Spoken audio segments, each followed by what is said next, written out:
가끔은 복잡한 도시를 떠나 산과 들로 가고 싶은 때가 있습니다. 이럴 때 산에 가다 보면 그동안 도시에서 듣던 시끄러운 소리 대신에 아름다운 산새 소리들을 듣게 됩니다. 어떨 때는 딱따구리가 나무를 쪼는 소리도 듣게 되고 또 뻐꾸기가 뻐꾹뻐꾹 우는 소리도 듣게 됩니다. 이럴 때 우리의 마음이 다시금 새로워지는 것을 느끼게 됩니다. 그런데 이 뻐꾸기 소리를 들으면서 뻐꾸기를 생각해 보면 이 뻐꾸기라는 새는 탕난 번식으로 알려진 새이기도 합니다. 이 탕난 번식이 뭔가? 이것은 새들은 알을 낳습니다. 그러면 알을 낳으면 자기가 그 알을 품고 부화시켜서 또 키워야 되는데 알만 낳아놓고 자기가 부화를 안 하는 겁니다. 바꿔 말하면 다른 숙주새 거기다가 알을 놓고 자기는 빠져나오는 겁니다. 그러면 다른 새가 자기 알인 줄 알고 품어줘가지고 또 깨어나니까 자기 새끼인 줄 알고 먹을 거 주고 다 자라고 났더니 자기 새끼가 아니라 뻐꾸기 새끼를 키우게 되는, 이렇게 번식하는 새가 있다라는 것입니다. 또 나름대로 이 뻐꾸기는 이런 식으로 번식을 시키니까 자기가 낳은 알이 잘 되도록 그 숙주새, 그러니까 남의 그 둥지에 있는 새 껍질하고도 비슷하게 자기도 바뀐다라는 겁니다. 그것도 모자라니까 그 다음에는 다른 새 둥지에 알이 있는 것을 보면 그 알 중에 하나는 자기가 갖다 버리고 자기 알을 거기다 놓는다라는 거예요. 그러고 보면 똑똑한 것 같은데, 그런데 자기가 알을 낳았으면 자기가 키워야 되는 것 아닙니까? 근데 이 탕난 번식을 하는 새가 이렇게 뻐꾸기 외에도 있다라고 얘기합니다. 그래서 새 종류 중에 한 1% 정도는 이런 식으로 번식을 하는 새들이 있다 이야기합니다. 이런 거를 보게 되면 참 이게 문제가 있다 이런 생각을 합니다. 여러분, 힘들어도 자기가 낳은 아이는 자기가 돌봐야 되는 것 아닙니까?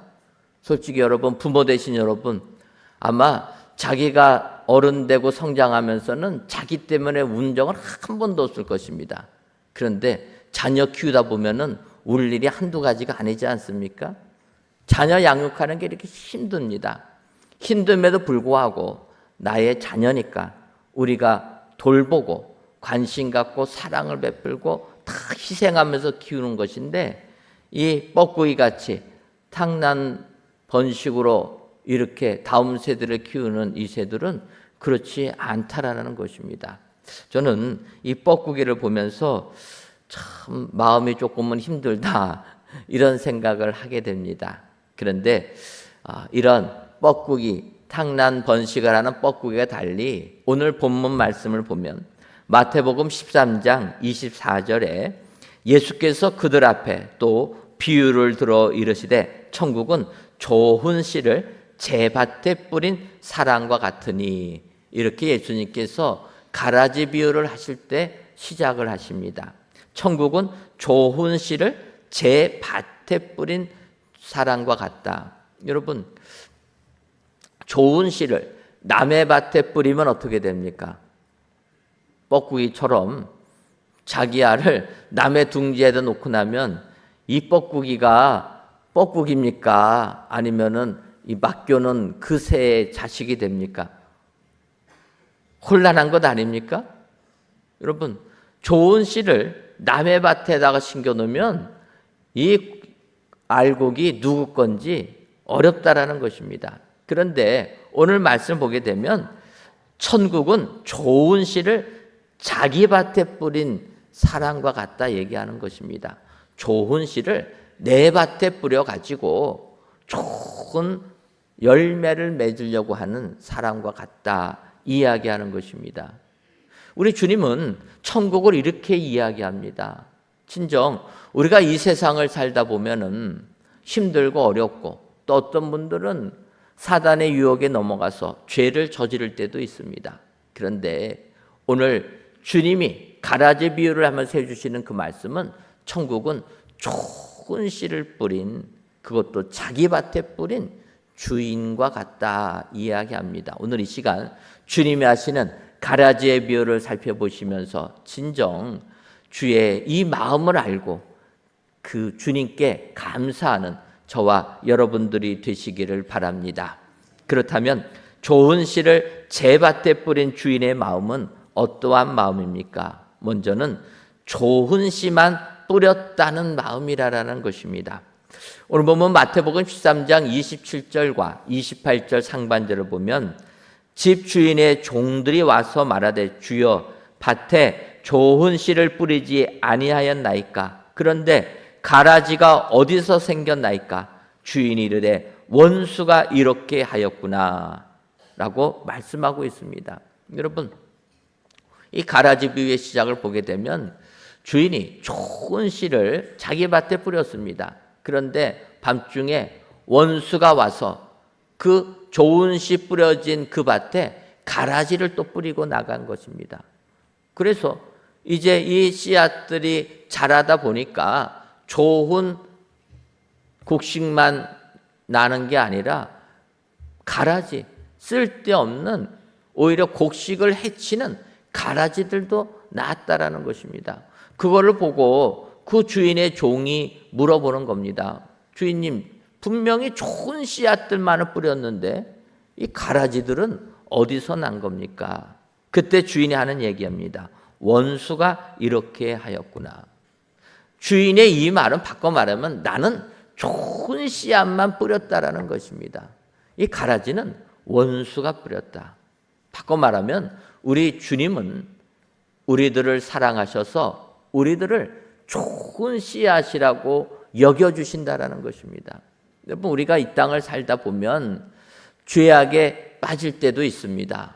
실수할 때도 있습니다. 그런데 주님이 하시는 말씀은 나는 너희들 좋은 씨앗이라 인정해 주신다라는 것입니다.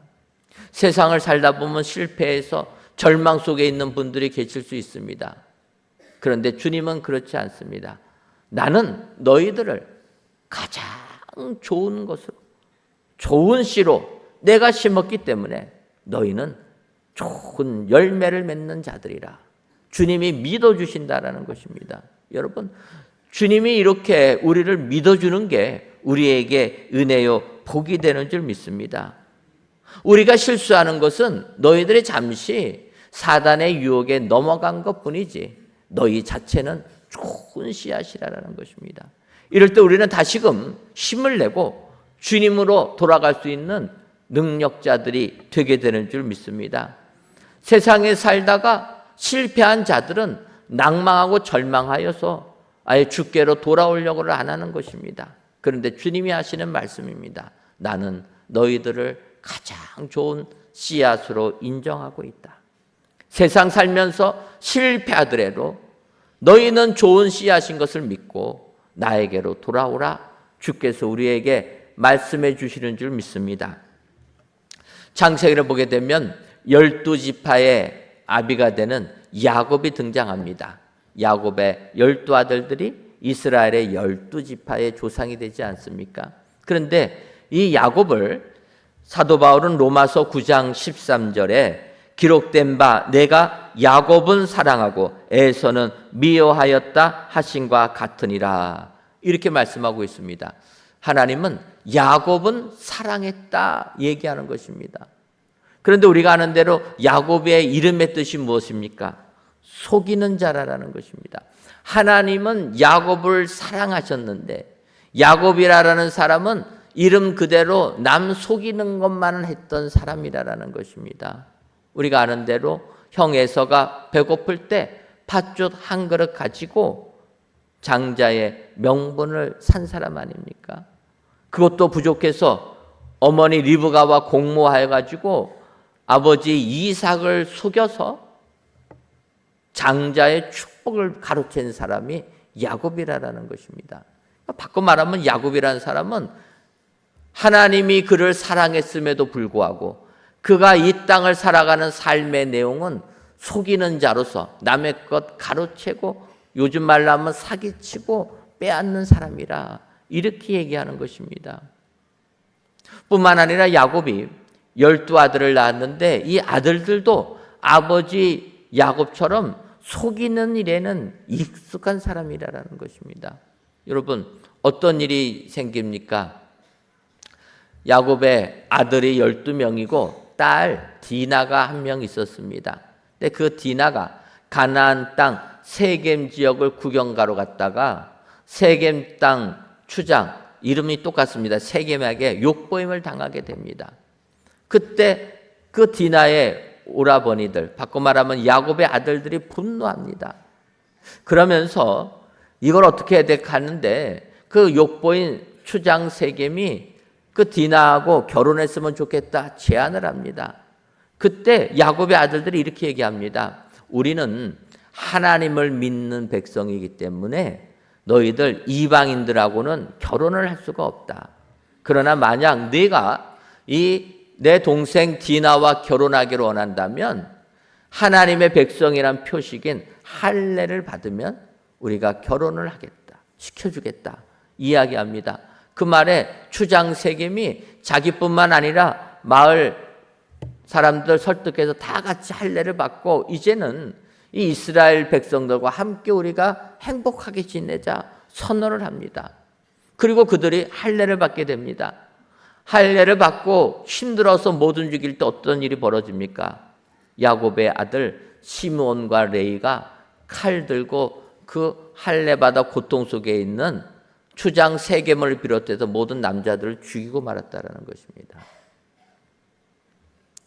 동생이 욕보임을 당하는 아픔은 있었는데 그거를 갖겠다고 하나님의 이름을 빙자해서 속였다라는 것입니다.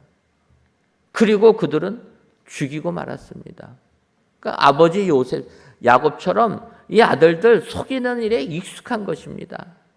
그게 어떤 일까지 벌어집니까? 우리가 알듯이 요셉 애굽에 노예로 팔아버리고 아버지에게는 찢어진 옷 가지고 가가지고 요셉이 찢겨 죽었습니다. 거짓말하는 것 아닙니까? 속였다라는 거예요.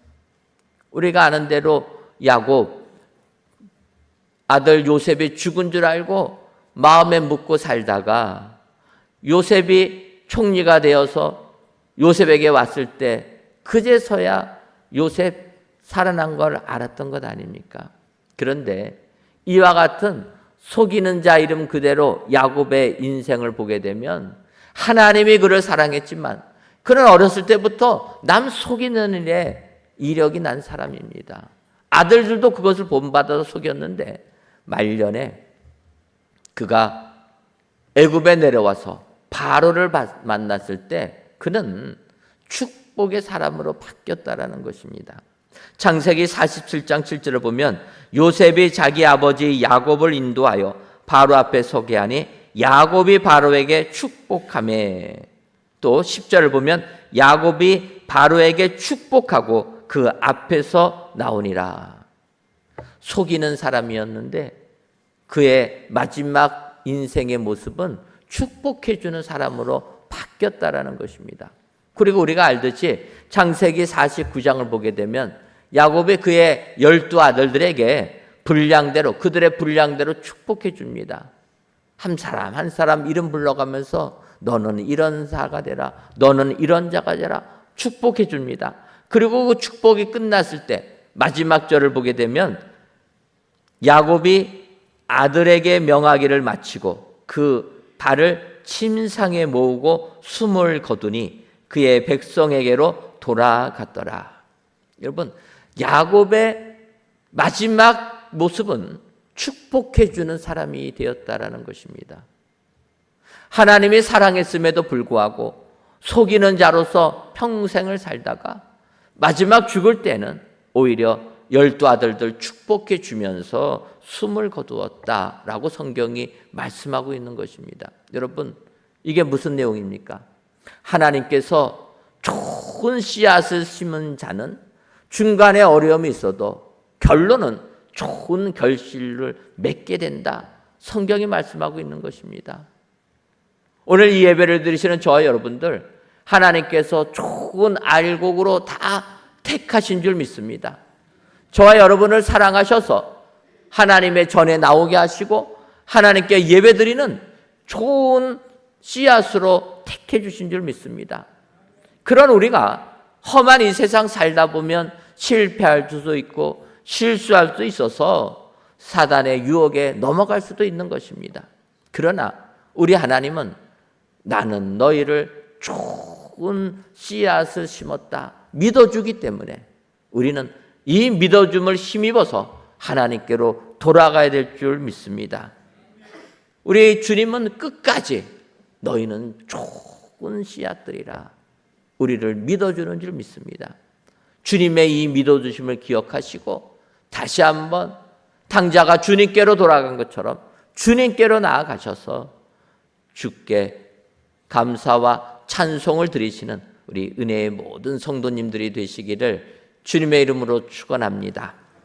다음으로 좋은 씨를 제 밭에 뿌린 사람의 마음은 알곡 뽑힐까 염려하는 마음이라 이렇게 얘기합니다. 29절을 보면 주인이 이르되 가만둬라 가라지를 뽑다가 곡식까지 뽑을까 염려하노라. 이 주인의 대답은 종들이 물어본 겁니다. 이 가라지가 어디서 났습니까? 그러니까 주인이 얘기합니다. 나는 좋은 씨만 뿌렸는데 원수가 우리가 자는 동안에 덧뿌리고 갔다.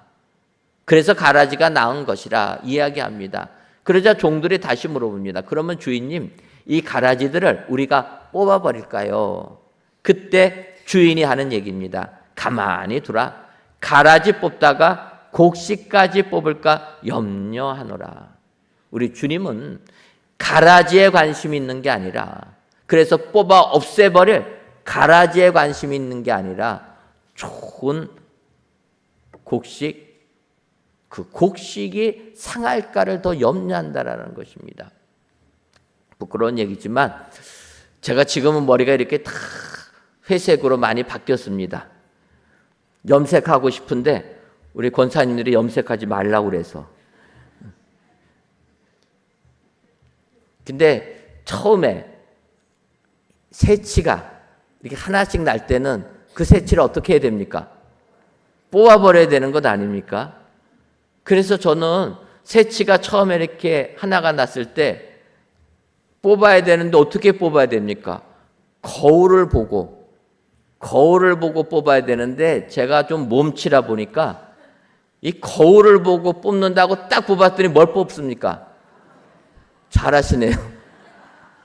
제가 그냥 뽑았는데 검은 머리카락이 뽑히는 거예요.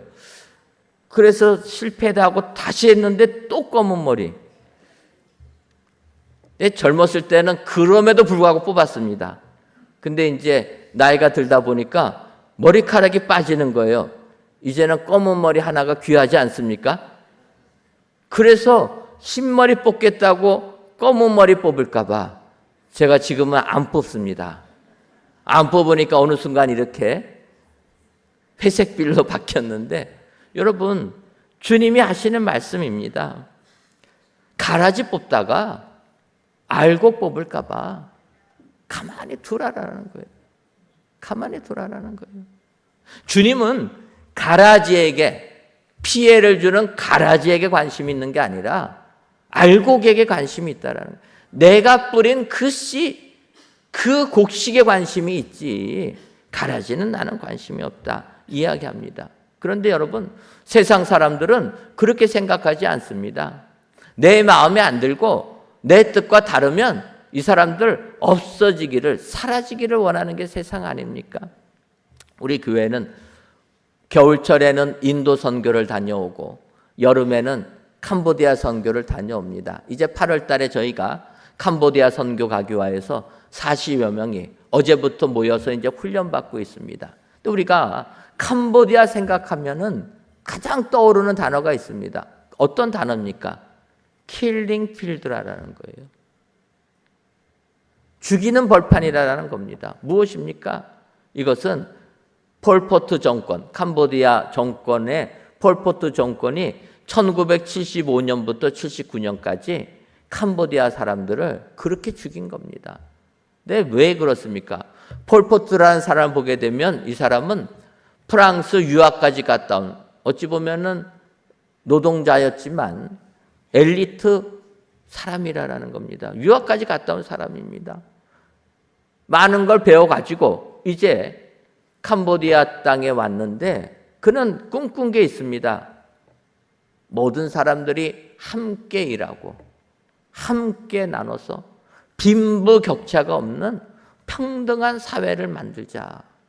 이걸 꿈꾼 겁니다. 여러분, 사회주의자, 공산주의자들이 항상 얘기하는 게 이것 아닙니까? 평등한 세상. 그래가지고 함께 일하기 위하여서 지식인들을 농사짓게 보냈습니다. 근데 여러분, 책만 보던 사람이 갑자기 농사지으라고 하면 농사 지을 수 있습니까? 제대로 못 짓는 거예요.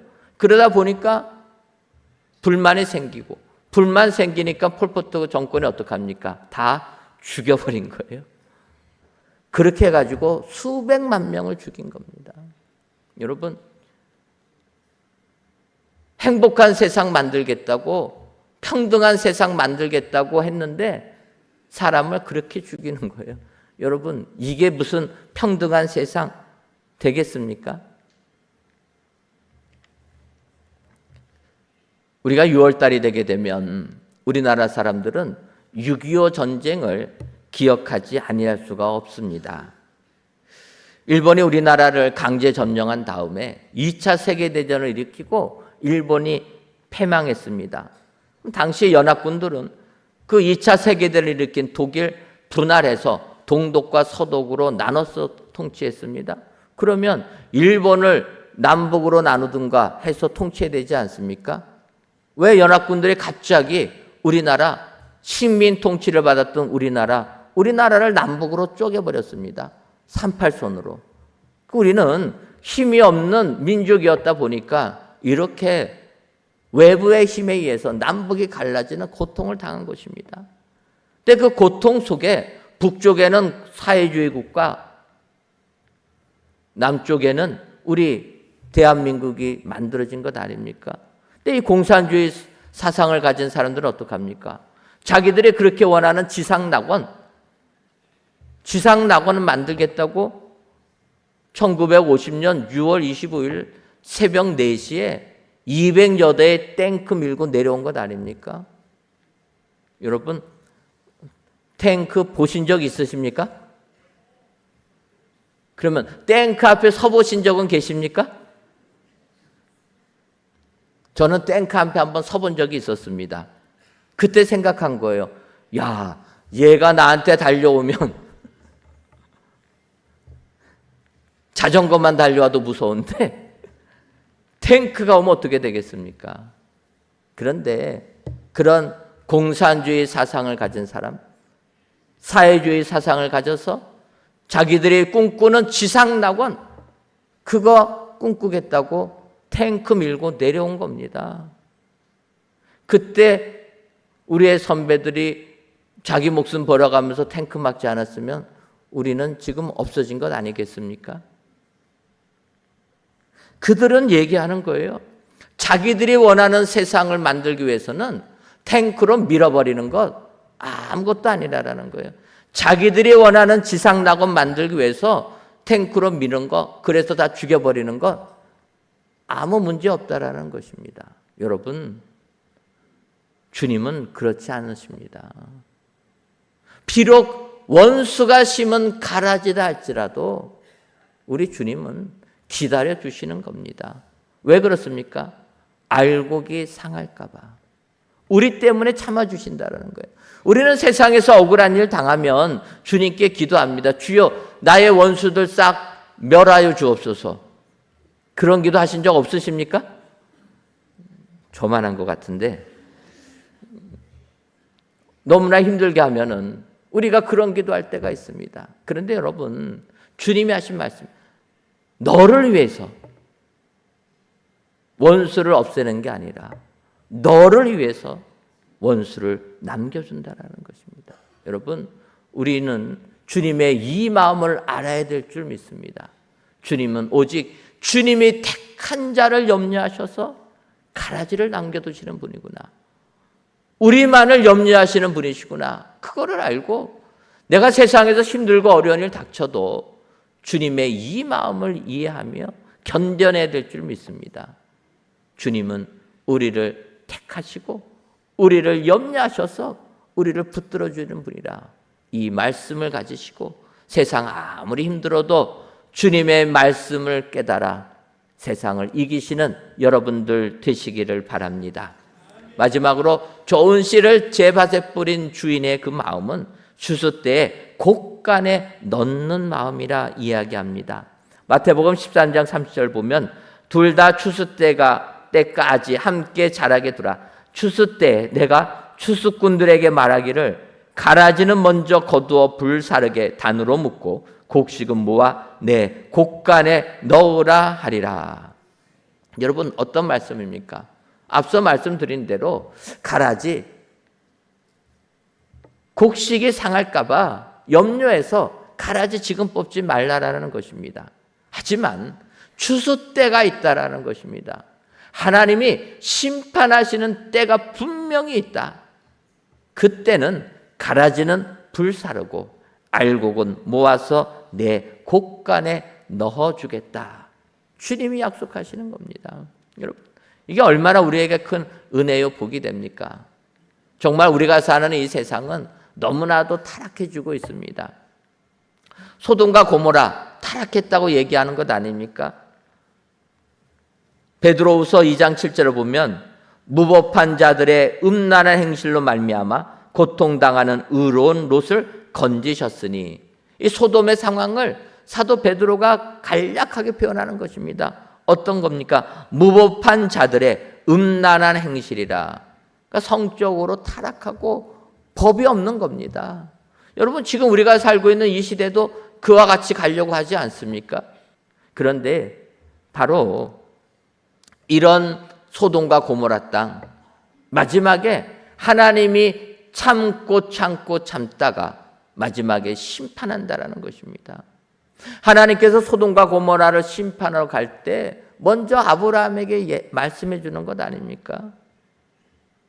그때 아브라함이 하나님께 얘기합니다. 하나님, 소돔과 고모라 땅에 의인 50명만 있어도 심판을 멈춰 주옵소서.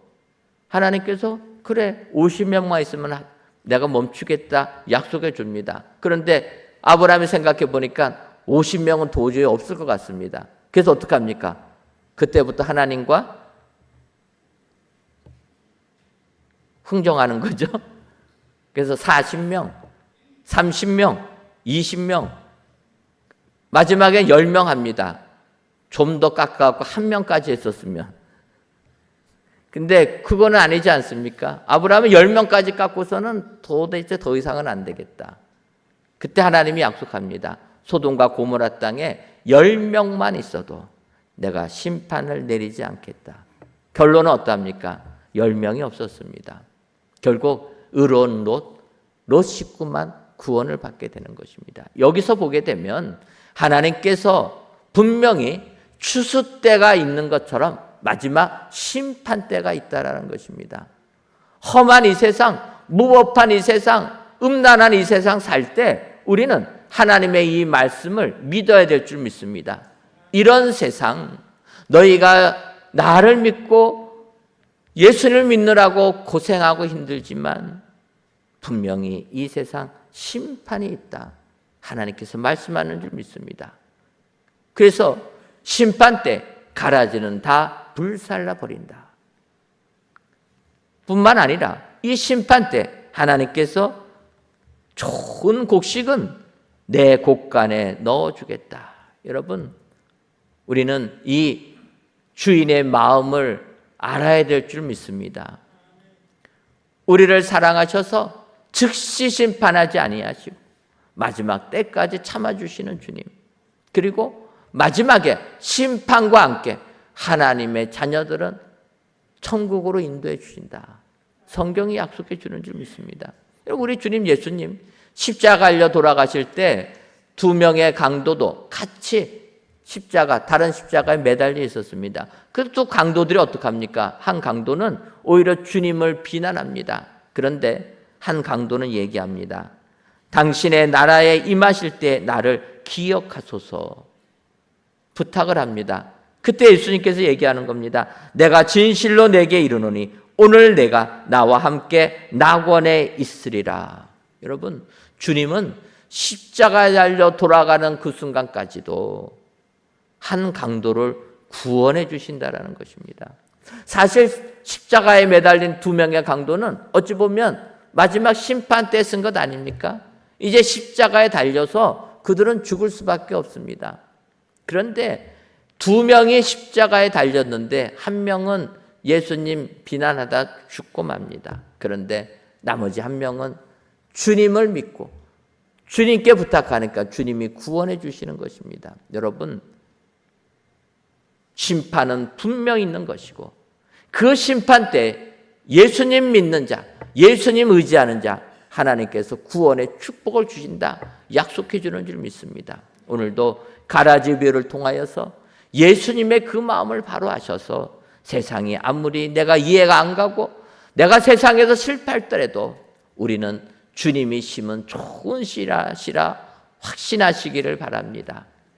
그리고 우리를 염려해서 아직 가라지를 뽑지 않는 것이고 그러나 분명한 심판이 있어서 가라지는 불살라버리고 우리는 곳간 안에 넣어주는 은혜를 주신다. 이 주님의 마음을 깨달아 이 주님께 감사하시는 저와 여러분들이 되시기를 주님의 이름으로 축원합니다. 기도하겠습니다. 하나님, 6월의 장미라는 시가 떠오르듯 오늘도 성전에서 또는 각 예배초소에서 귀한 예배를 드리게 하시니 감사합니다. 이 예배를 기뻐 받아 주옵시고 모든 예배자들마다 주님 사랑의 뜨거움으로 충만케 하여 주옵소서. 이 시간 좋은 씨를 제 밭에 뿌린 주인의 마음이라는 제목으로 말씀을 주시니 감사합니다. 바라기는 좋은 씨를 제 밭에 뿌린 주인의 마음은 좋은 씨만 뿌렸다는 마음이고 알곡 뽑힐까 염려하는 마음이며 추수 때 곳간에 넣는 마음임을 알아 이 같은 주님이 우리 주님 되심을 감사하는 우리들 되게 하여 주옵소서. 뿐만 아니라 이 같은 예수의 마음을 알아 세상 아무리 힘들어도 넘어지고 실패해도 우리 모두는 좋은 씨앗임을 확신하여 다시금 알곡이 되도록 일어서는 우리 모두가 되게 하여 주옵소서. 그리하여 천국 백성이 다 되어 우리 주님과 함께 왕노릇하는 우리 모두가 되게 하여 주옵소서. 예수님의 이름으로 기도하옵나이다. 아멘.